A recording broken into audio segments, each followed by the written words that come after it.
Well, I think what I've learned is that if we in education, in school systems and in school buildings, don't keep our focus on the classroom and learning and teaching every day, all the time, students do not learn as much as they could or that they should learn in their school experience. We must keep our focus on teaching and learning. We must talk about it, write about it, push for it, encourage it, support it. Anything else, when adults get distracted and don't talk about teaching and learning in schools, students don't learn as well. When you look at the almost 20 years I've been in Maryland, for all of Maryland has changed, but the central part of Maryland, and Montgomery County has the largest population in that central part of Maryland, from Annapolis to Rockville, down to Charles County, up to Baltimore, that area.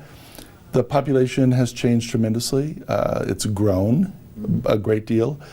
In terms of what's happening with students, the level of poverty, the number of students in poverty has gone up. That's a change, because our job is to make sure students graduate ready to go out into the society, whatever it looks like, and then be successful and be contributing members of the society. If our job is to focus on teaching and learning, then our job is to focus on the students who are in front of us. And any student that walks into our school, we are responsible for his or her learning. It doesn't matter to me from where they came or what their language is or what their background is. We're responsible to make sure that they have opportunities. When we think about students that come to us with little exposure to school and limited or interrupted experiences, that is unfortunate and difficult for that student. Our job is to help them. Our job is to teach. You can't discipline students into good behavior. You don't discipline them into respectful behavior and treating one another kindly. You teach them to do that.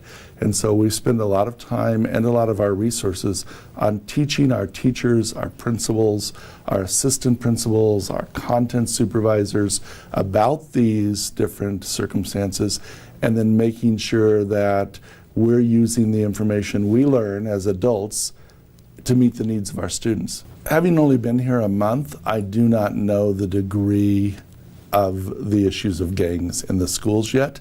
I do know there is an issue, and there is an issue everywhere in this state and this country around those sorts of things. I think it's a two-pronged approach. So one part of the approach is to make sure that we're keeping schools safe and secure, and that we are responding to illegal and really terrible behavior by anyone in our schools, around our schools. And so my job is to work with them, to lead them, to ask them questions, to push on them so that they do the right things. In terms of what I will do on the first day of school, I'm going to go to a bus lot, talk to the bus drivers early in the morning. I'm going to get on the bus and ride to a school. I'm going to talk to the students and parents, and then I'm going to visit 20 or 25 schools that week, because then I want to go out and encourage and congratulate the teachers and the principals and all the people who work in those schools, the people who work in the front office, in the cafeteria, because then they have 1 year to provide that education and learning I've been talking about for the students who walk in the door. 159,000 of them are expected on August 29th.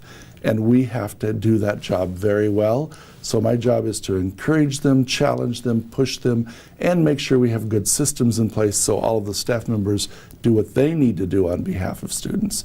And then, of course, I work with the local government to make sure we have funding, and I work with the state of Maryland to make sure that the laws they pass make sense, and push on them not to pass laws that are bad for students or bad for schools. So I have a variety of different responsibilities in the school system.